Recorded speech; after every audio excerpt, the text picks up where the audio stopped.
Judá y Tamar.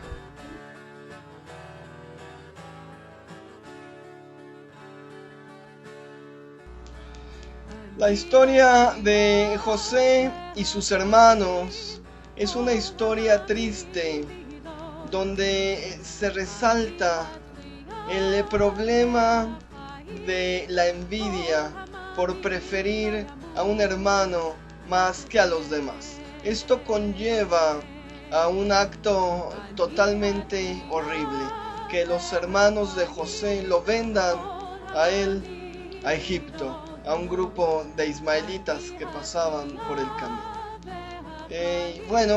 Va a ser una historia importante, pero hay que resaltar que en medio de esta historia, entre la venta de José y lo que le va a suceder a él en el cercano Egipto, va a aparecer la historia de Judá y de Tamar. La primera pregunta que nos salta es: ¿por qué el escritor bíblico acomodó o insertó esta historia entre la historia de José, entre esta venta que se hace y su desarrollo posterior en Egipto? Lo primero podría ser simplemente para darnos un margen temporal entre la venta de José a los ismaelitas y que José sea comprado en Egipto y empieza a trabajar a las órdenes de Potifar. Nos da cierta temporalidad extra con una historia intermedia. Otra explicación, la más sencilla, simplemente porque no supo dónde más acomodarla. La historia de Judá y de Tamar es una historia muy importante porque va a ser mencionada como dentro del linaje mesiánico, dentro del linaje de David. Entonces, se necesitaba posicionar para poderle dar a David, extender su linaje hasta los tiempos de Abraham. Vamos a analizar esta historia, ciertos términos hebreos que nos van a dar mayor luz para entender o para profundizar más en el contenido de esta historia. Judá va a tener 3 hijos: Onán y Sela. Se va a casar con Tamar y al cabo de un tiempo va a morir. Por lo cual, de acuerdo a los estatutos bíblicos, Onán va a ser dado como esposo a Tamar.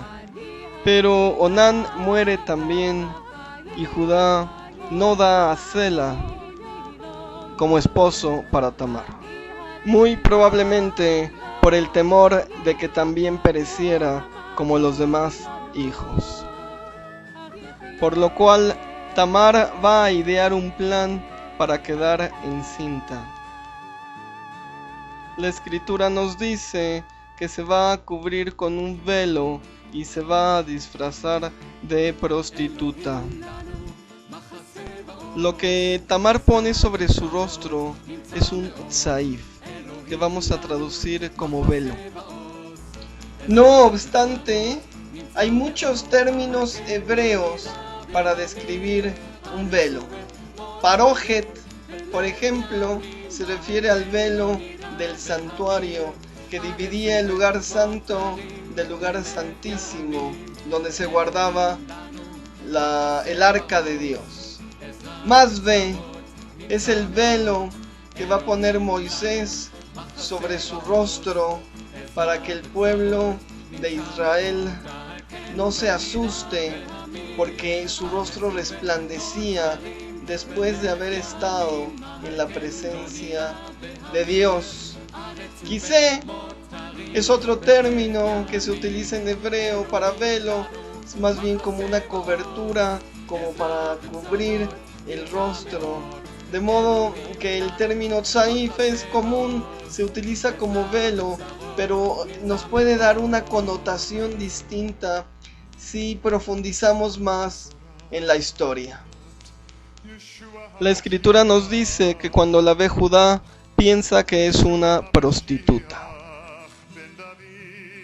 El término que utiliza la escritura es zoná, prostituta.